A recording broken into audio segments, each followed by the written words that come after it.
As someone who is a schizophrenic person, my belief in chaos should probably be understood, or at least explained a little better.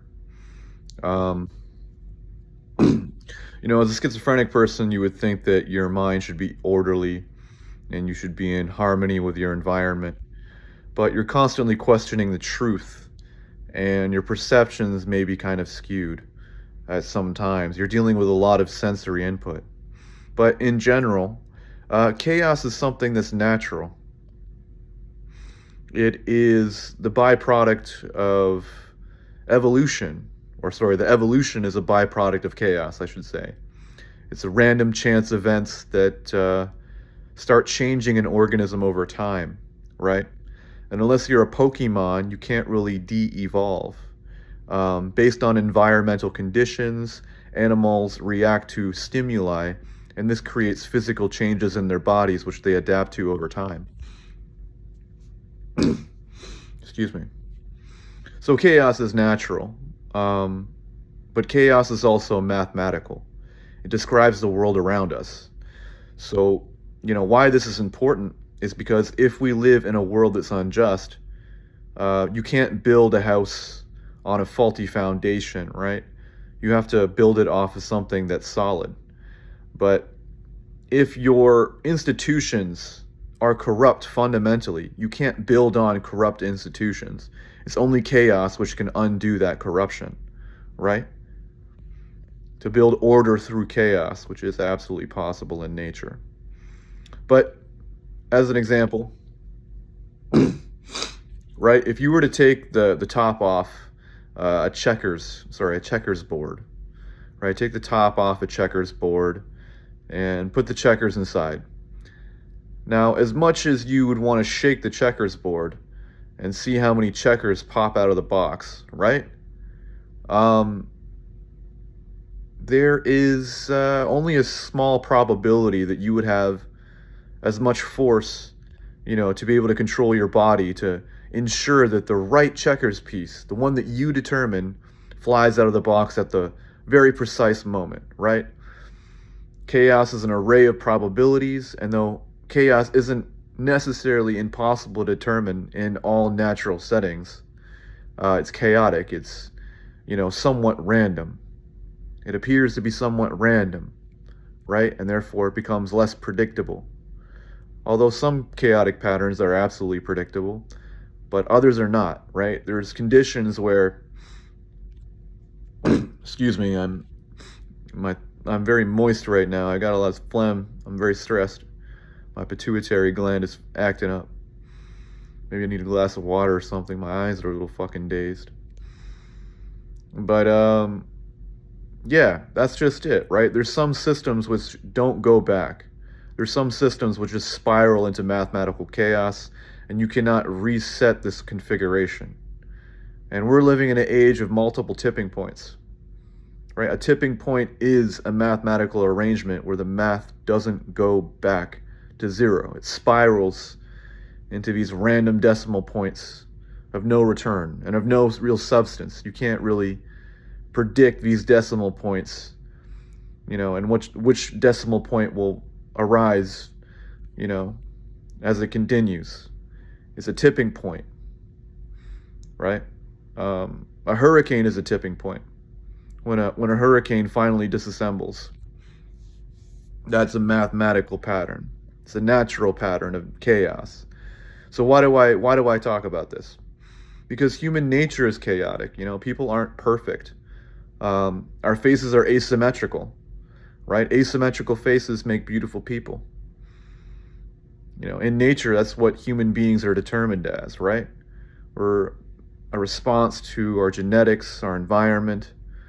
And that's why, our current society isn't natural anymore. We're not allowing people to be dictated by, of course, their own choices, but their own internal natural behavior.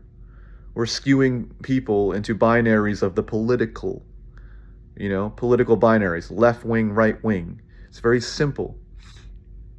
If you want to know my philosophy, a lot of people are going to say I'm right wing, or I'm this, I'm that, right? I have anti-left wing freedom views.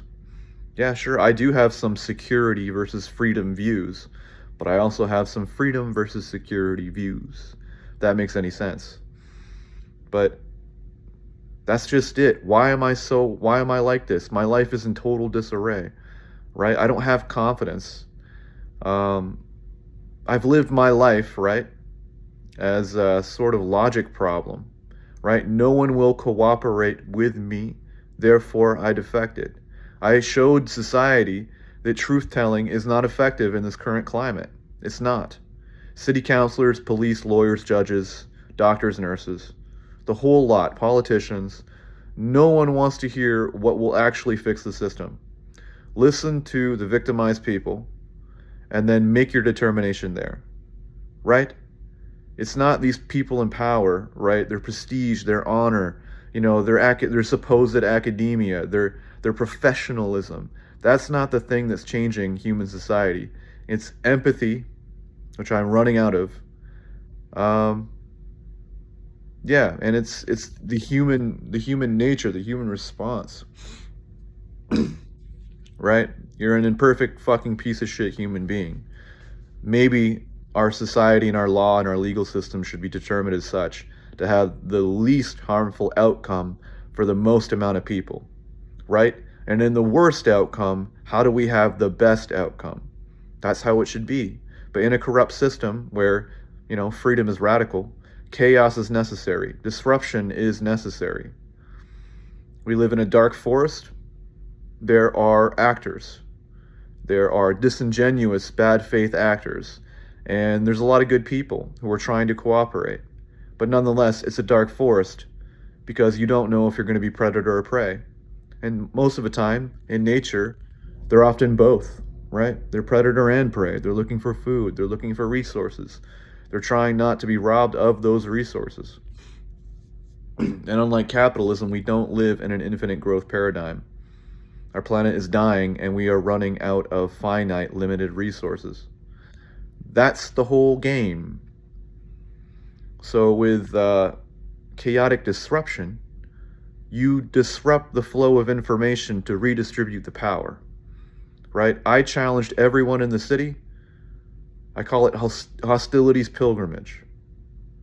It is what it is, right? I challenged everyone in the city by trying to cooperate. I said, hey, I'm the Barry and Honey Sherman walking man suspect. I am the murder suspect, that was in the murder suspect video, right? I told everyone. And I proved to society that no one will cooperate because no one cares. No one gives a shit about the victim. No one wanted to think that a murder suspect could be a victim because he's not really a murderer. He's just a murder suspect. He's a random passerby. Regardless, I was demonized by my community for being weird and strange when I was dealing with the trauma that I had to endure because of that exposure. I knowingly took on that responsibility, knowing that it would crush my spirit, my soul forever. But that's what was needed to try and get people to cooperate, or to at least prove that cooperation is no longer possible. We live in a dark forest, right? There's multiple actors, there's things moving in the background, and if you want to make change in society, you have to know that there's moving pieces. People are those moving pieces.